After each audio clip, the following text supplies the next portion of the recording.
And welcome everybody to the Daily Space Weather Show. Coming at you with, once again, another 24 hours of interesting activity indeed, including some massive CMEs. We'll cover it and lots more today as we bring the weather from the sun all the way down to your weather in the lower 48. That is the past 24 hours, that is. And multiple coronal mass ejections have occurred. Let's add 193 angstroms to the 304 angstroms from SDO to add some additional contrast to the outer corona. There's some more detail for you. Here's the equatorial view. And the most flares have been produced up there in the northeastern limb, which would be your upper left. You might also see some massive filaments ejecting. One just ahead of those sunspots. One in the lower right, the southwestern limb, and also another one in the southern hemisphere right down here. And that is the one. Another one that is earthly directed, and that one is quite perfectly earthly directed. We'll get to it. Here's that filament leaping off of the southwestern limb.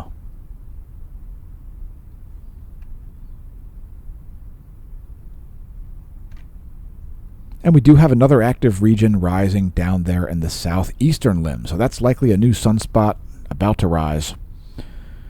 There you'll see that slowly peeking up there. And let's take a look at some more imagery here from SDO. This is the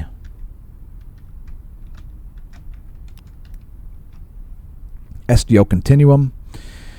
And I'm thinking we're going to see a little uptick in sunspots today. We actually saw a downtick today. That's because some groups have set in the west. They're getting quickly replaced by more groups in the east, though. So we'll see what happens here. That is December 6th and 7th to date. There's colorized magnetogram. And so likely to be somewhat stable with respect to the next 24 hours, unless we see rapid changes happen, and that is always a possibility. Before we continue on, let's do some paid endorsements. First, the Smash Team, smashomash.com/Smash Team. We launched a subscription services site because we needed more capabilities than Patreon, so we did that officially back in October of 2021, smashomash.com/Smash Team. You can see that massive CME jumping off right now. We stream live all day long on the Smash Team site. Click posts to see the posts for your level. There's a bronze, a silver, a gold annual, and a gold annual paid up subscription level. So help us out over there. Today's featured product is one that I'm coming at you from behind. So check it out. Here I am coming at you from behind. Ooh, the galactic current sheet, folks. Oh no. Peek out from behind the galactic current sheet if you're not too scared to leave your bunker. Oh, the galactic current sheet, a fictional cosmological structure. I guess you could say it's not cosmology, it's just astrophysics. I don't know, whatever scale you want to talk about.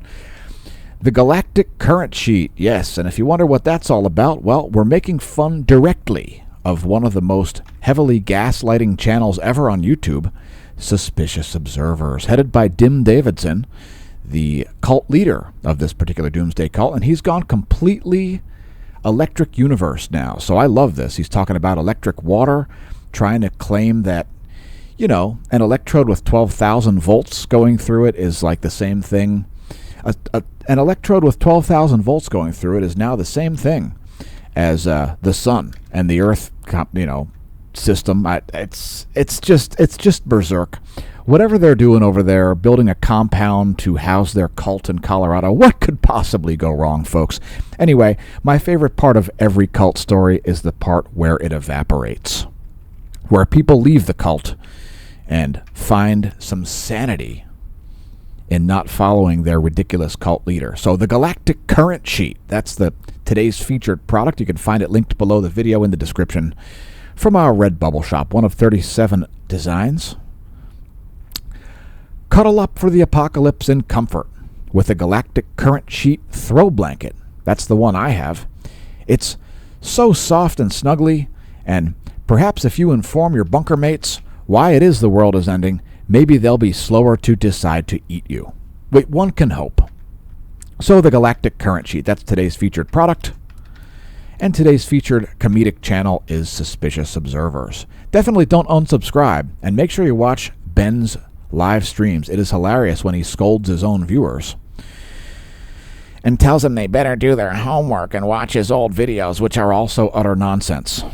So, Ben doesn't understand basic physics, and he wants to convince people that he's an astrophysicist, a cosmologist, an astronomer, a geologist, and more. A doomsday prepper or something. Really what he's doing is he's ultimately creating his doom by assuming that his viewers are as dumb as he is. Dim Davidson, today's featured channel to laugh and laugh at.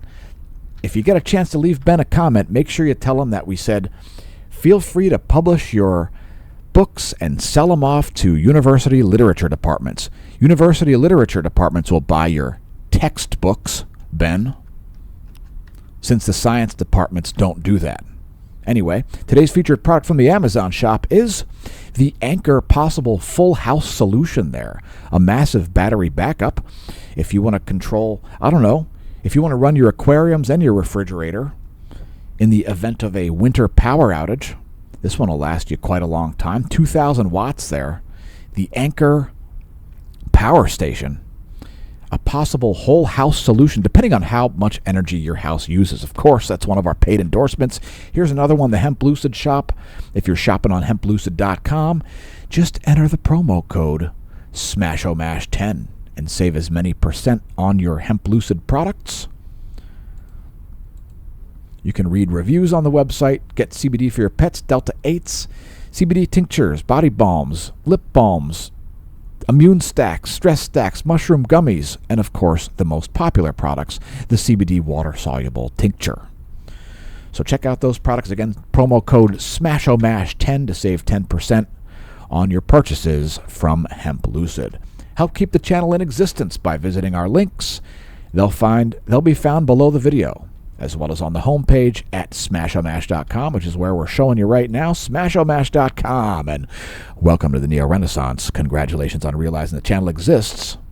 And let's get into volcanoes. Yeah, volcanic activity. So there have been more earthquakes happening, and it looks like some lava sills are filling back up underneath the Reykjanes Peninsula.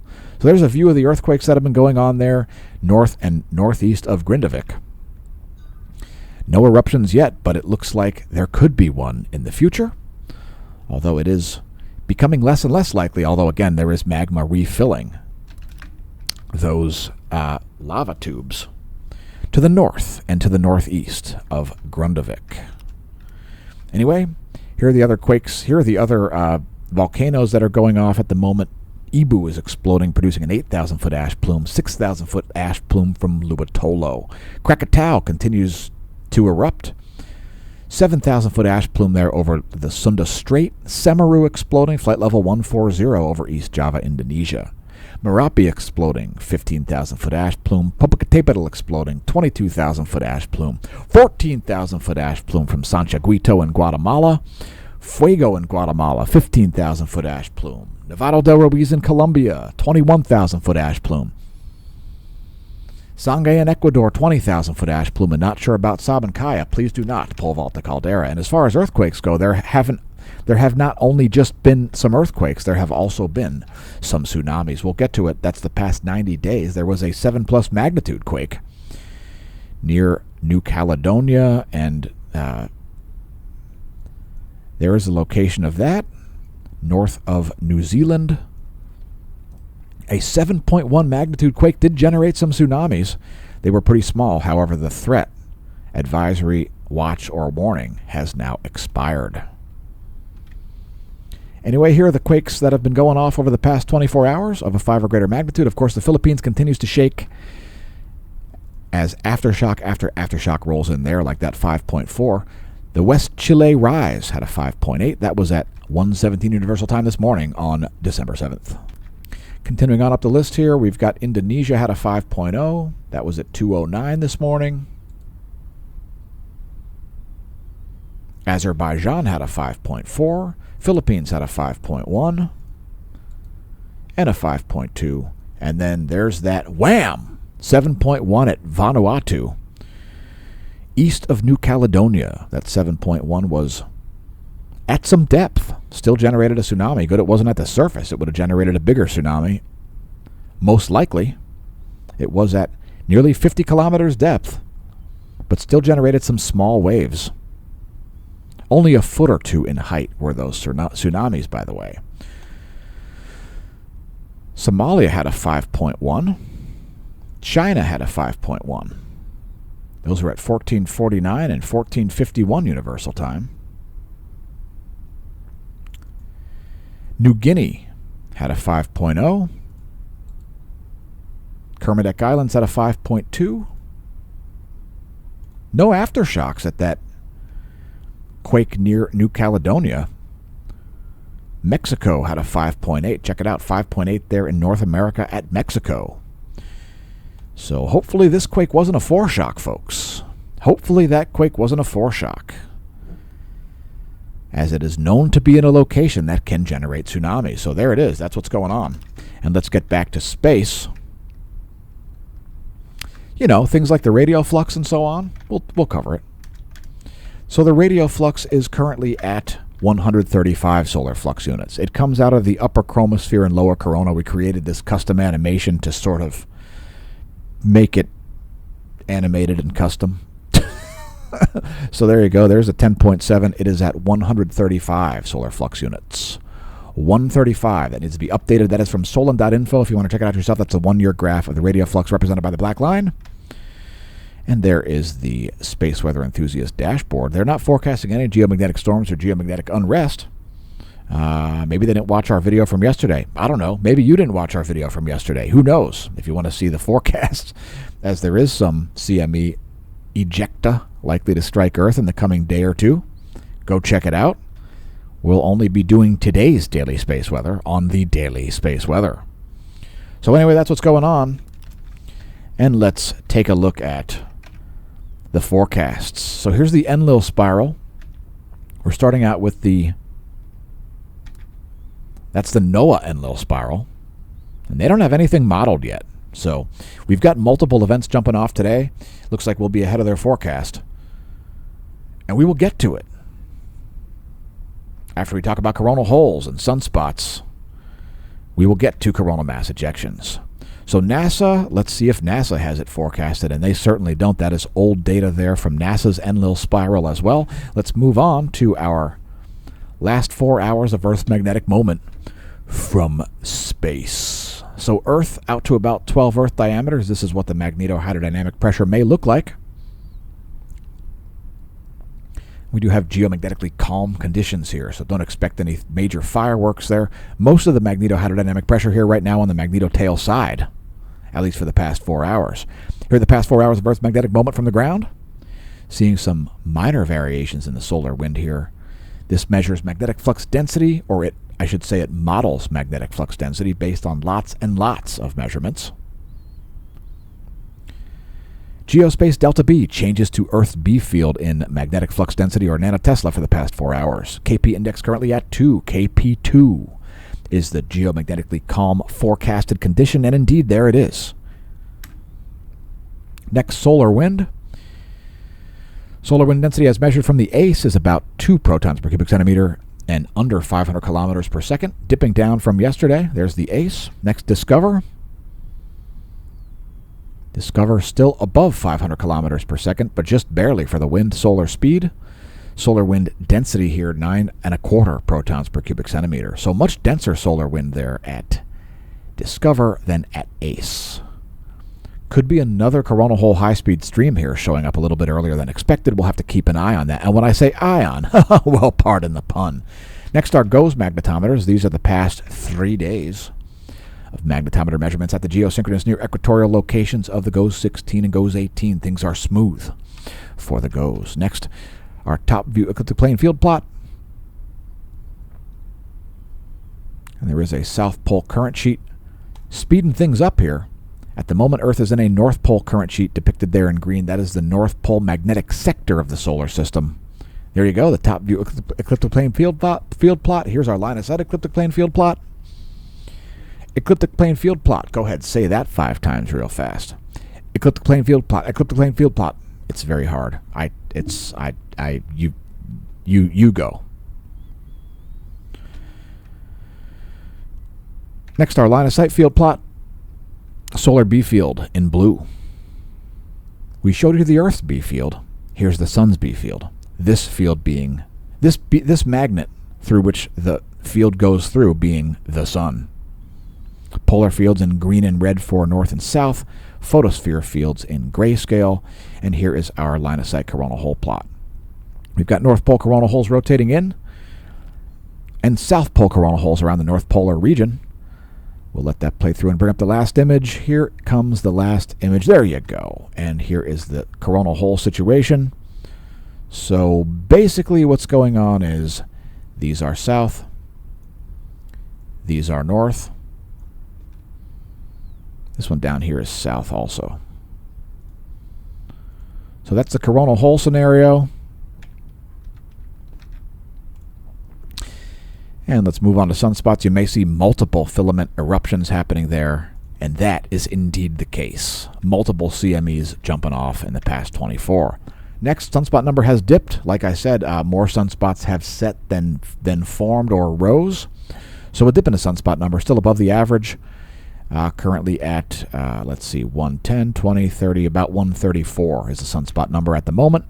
Here's our flare probability monitor and scoreboard.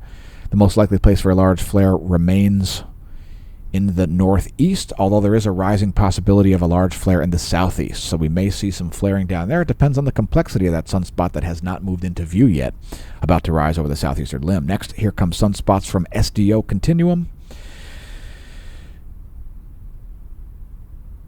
That's the past 24 hours. And it's mostly stable here for the past 24 hours.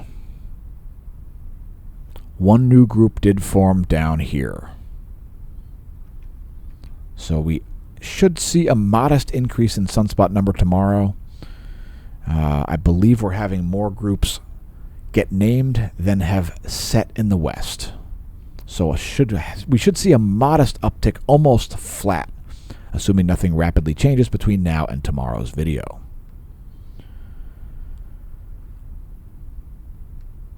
Next, energetic particles and solar flares. No spikes in the proton flux. Things are chill as far as energetic particles. No SEPs.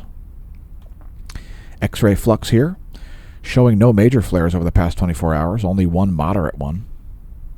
It was an M 1.7, something like that. And let's take a look at sunspots. Here's 94 plus 131 angstroms. We'll get a little closer to the equator. Again, the most active area has been up here in the northeast. That is our T-mass, our most active sunspot. And again, most of the likelihood of large solar flares at the moment is in the east. So either the southeastern limb or the northeastern quadrant. Again, we have had filament eruptions all around, so we're showing the southwest here for a brief moment. You will see a filament eruption right there at the end of the video. It is unfolding as we create this daily space weather content.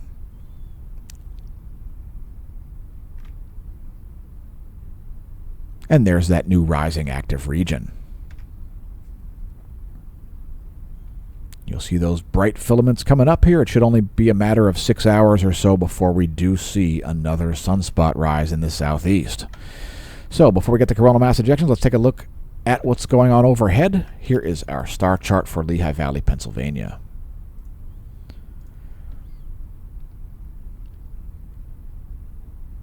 Mercury just set. Saturn is up high in the sky, also Jupiter. Here's your solar system forecast. This is where things are today. We'll advance this 1 week. Here's where things will be in a week. That is your solar system forecast for heavenly bodies. As Earth moves into a lonelier side of the solar system here, moving away from all of those 4 gas giants. Today's astronomy photo of the day is a fantastic image from December of last year. That is of the Orion mission. Just orbiting the moon, no big deal. and some fantastic lunar imagery if you want to check it out today at apod.nasa.gov, apod.nasa.gov. There's the full zoom. And by the way, if you want to ask a particle physicist a question, it's too late for you to do it this week, although I guess you could submit one for next week if you wanted to. If you want to ask a particle physicist a question, just visit us over at smashomash.com/forum. We will consider questions coming out of the comments or just anywhere. I mean, anywhere. We may ask a particle physicist a question. This week's question will be answered tomorrow, I believe, by the monotone from Minsk here, Mr. Bagashov. Make sure you subscribe to his channel, Eugene the Philosopher. Yes, Eugene the Philosopher. Like Christopher, but with a phila at the beginning instead of a cre or something. Yeah, check it out.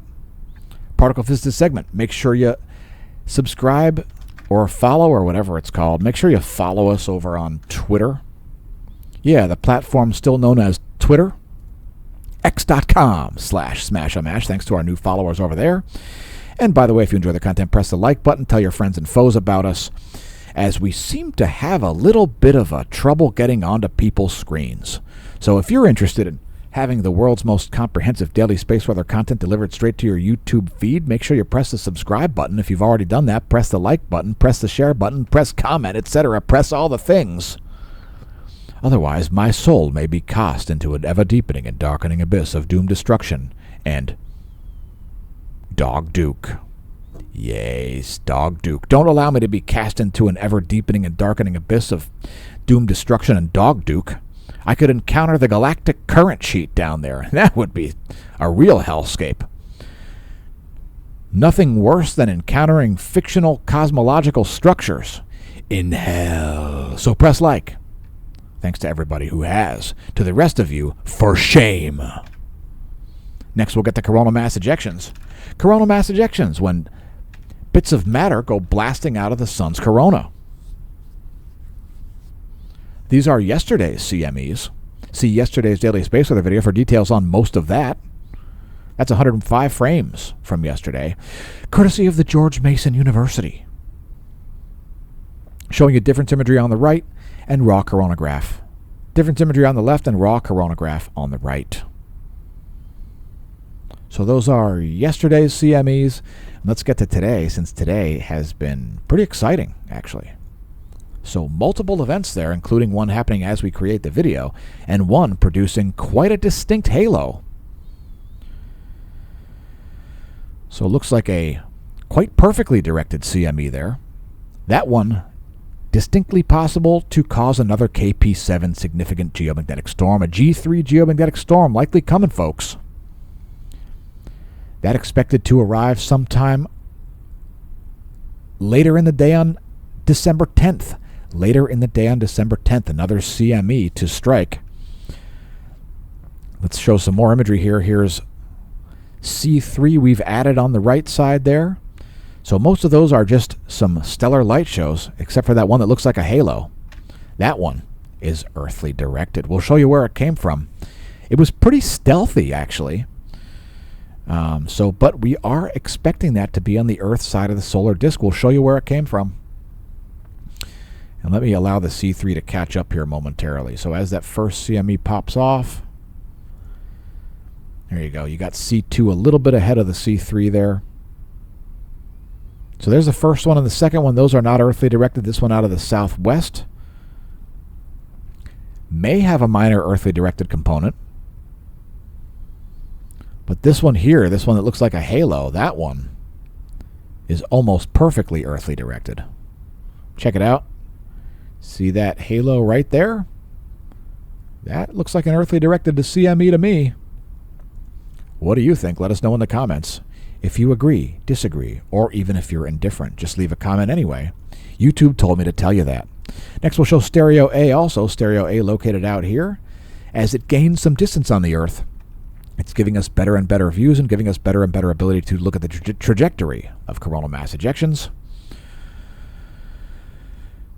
Once again, we're going to let the difference imagery catch up here. So just give that a minute. All right, so here we're starting our run now. Raw coronagraph on the left, difference imagery on the right. This is still yesterday and just moving into today. So first there's a CME out of the north. Then there is one out of the west and southwest. That one might have earthly directed components. Then finally there is one that is quite halo-like. Quite halo-like indeed. So there it is.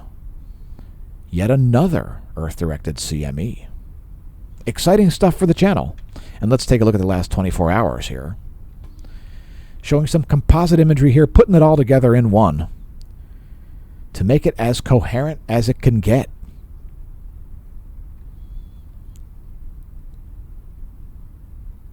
So we're going to move in one step closer here. So that first CME came out of this area right here. The one with the halo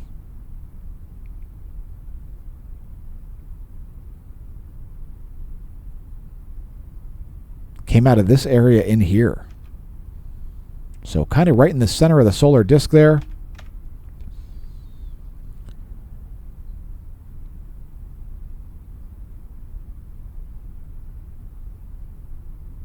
Very difficult to see that. There's not a lot of contrast in that. So almost only showing up on the coronagraph there. Not a lot of limb darkening or a lot of features there to accompany that CME. But it certainly does look earthly directed. Again, let us know in the comments if you agree, disagree, or are neutral. Or perhaps you're even indifferent. I don't know. You may not care if CMEs strike Earth. And of course, many viewers have expressed that they want to see civilization end because they are sick of the propaganda. I'm not sure if I blame them. No, I blame them. That's a terrible idea. Anyway, this is a 24-hour video from SDO here. This is 193 angstroms. It's still pretty good at showing filaments. It's also quite good at showing coronal holes.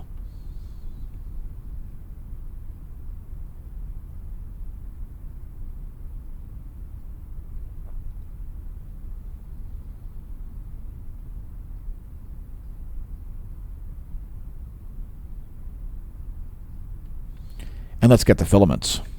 So filaments are next. There you go. There are filaments from Cerro Tololo, Chile.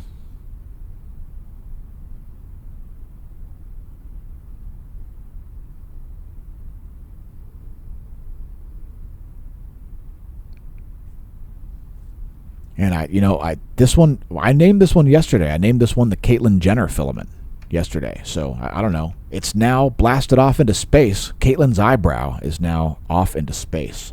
Thank goodness. Maybe Caitlyn's going to pencil in Caitlyn's eyebrows from now on. I don't know. Hopefully Caitlyn has normal eyebrows. Caitlyn, if you're watching the video and you've waxed your eyebrows and penciled them in, let us know in the comments. So here's the grayscale imagery. Again, you see a prominence there rising in the southeast. That is likely suspended by a sunspot. And let's get to bonus features. But first, this CME that's popping off as we create the video. You got to love it, folks. You got to love it. So there you go. There are the past about 3 hours from the GOES 18 SUVI. Ionized helium. And a lot of that is blasting off. That is unlikely to have earthly directed components. Sorry to say, folks. Sorry to say. Again, if you were hoping for the apocalypse, not likely. Not even likely for civilization to destroy itself, much less to get destroyed by nature. Everything looks just fine. We are terribly sorry if you are spooked of space. We hope it isn't because you've watched a bunch of crap about space weather on the internet. Anyway, here come bonus features. First, satellite charging hazards. Do we have any? Yeah, minor surface charging hazards there over the Middle East and the Western Indian Ocean. There you go. Surface charging is currently occurring. Won't cause any major satellite communications failures. Here's our GOES electron flux over the past 3 days, and coming up off the floor here, getting into warning levels there. Close to warning levels for both the GOES 16 and the GOES 18. Currently, the GOES 18 is in warning levels. It is right around noon local time for it. There is the 1-year graph of the electron flux, the relativistic electrons as reported by Solon.info. Next, the forecast model. And we got much higher levels than expected, but kind of midway in between the next forecast, so the next one won't be off by much. We are expecting that to be accurate. Next, we'll show the layer where it's measured, which is the F layer of the ionosphere. Feel free to pause the video on this frame if you're not familiar with distances to these things in kilometers. Here's the F layer courtesy of Australian Government Bureau of Meteorology.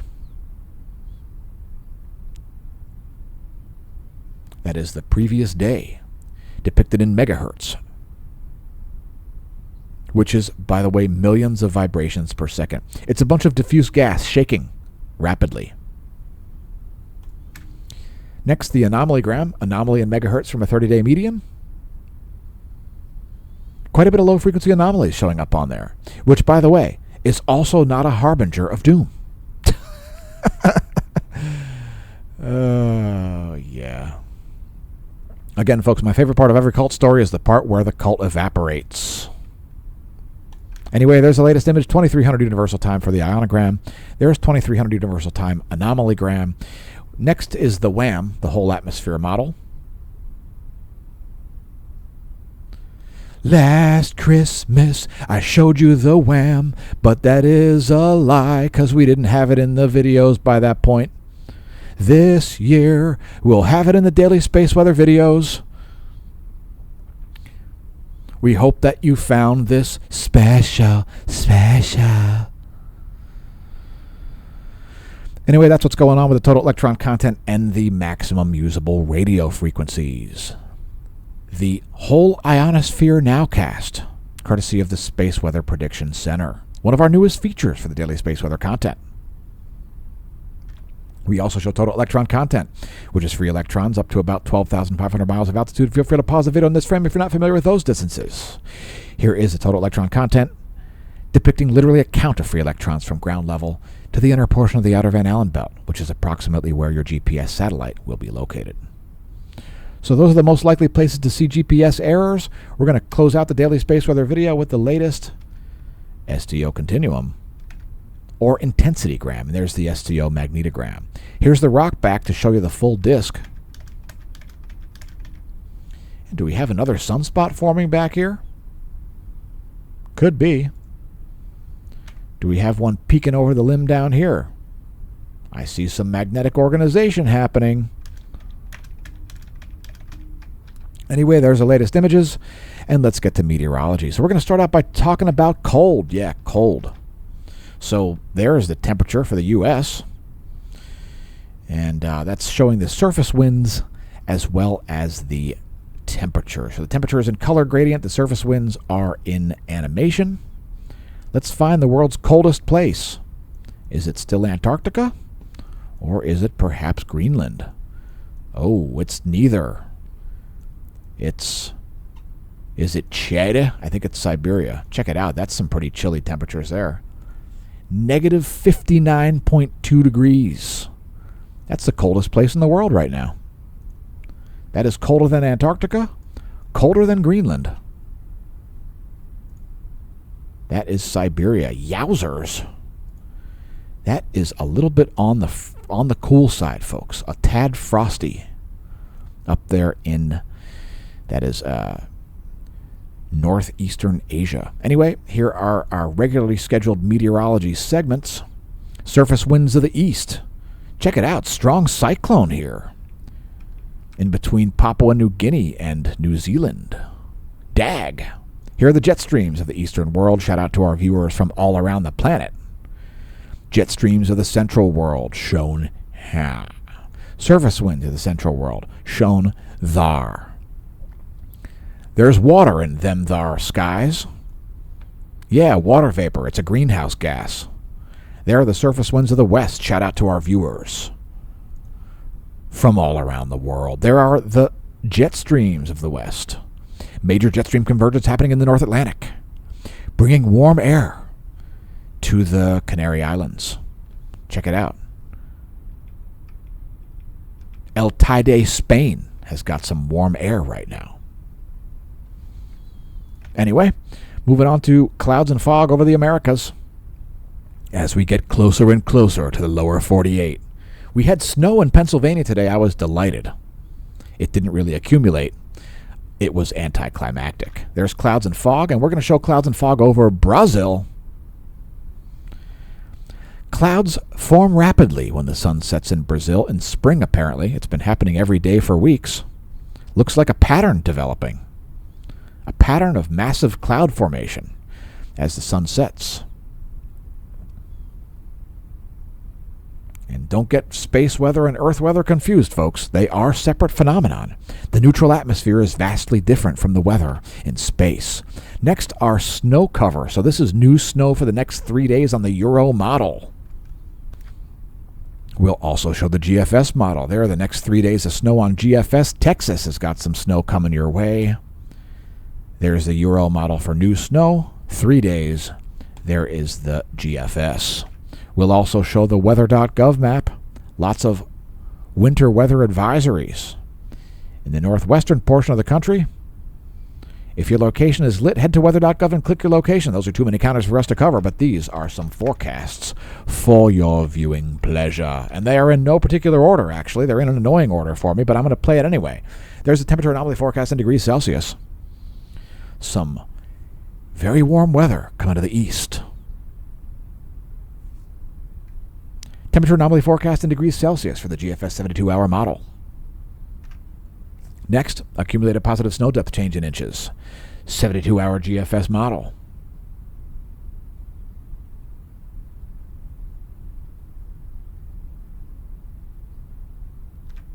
Next, pressure and precipitation. 72-hour GFS model. We show 3-day forecasts because they're accurate. Anything outside of 3 days is less than 50% accurate, so we don't show it. Period. We also encourage our viewers to understand atmospheric physics so you can forecast your own weather on the extremely local scale. So huge pressure gradients happening there around the Rockies, possibly caused by a lot of hot air coming out of Colorado. Anyway, next lightning. And first we'll show our 10-hour or so lightning. A lot of lightning once again kicking off across Brazil. I say it like they do in Street Fighter II Championship Edition. Anyway, here are lightning strikes currently going on from lightningmaps.org. And we got about 150 strikes per minute. That's pretty average right there. No big deal there. Next time you hear thunder, check out lightningmaps.org. It's highly recommended. We'll close out this video with U.S. Doppler radar, which depicts vertical motion in the air column. We'll also show clouds and fog. And don't forget what evil lurks in the water vapor map. What evil lurks in the water vapor maps of men? The Smash Team knows. Here's your recap. Ground-based Doppler radar systems, which show you precipitation via vertical motion in the air column. Space-based shortwave radiation map shows you clouds and fog, even at nighttime. And a space-based water vapor map, which shows you the moist air, the dry air, and everything in between. And here's me getting in between the end of this video and now. So it's time to close this thing out. See you soon. Congratulations on realizing the channel exists. Don't forget to press all the buttons like, subscribe, our gift, our descriptions. Go do some shopping via our websites. And we'll see you soon. In the meantime, may that solar wind be at your back.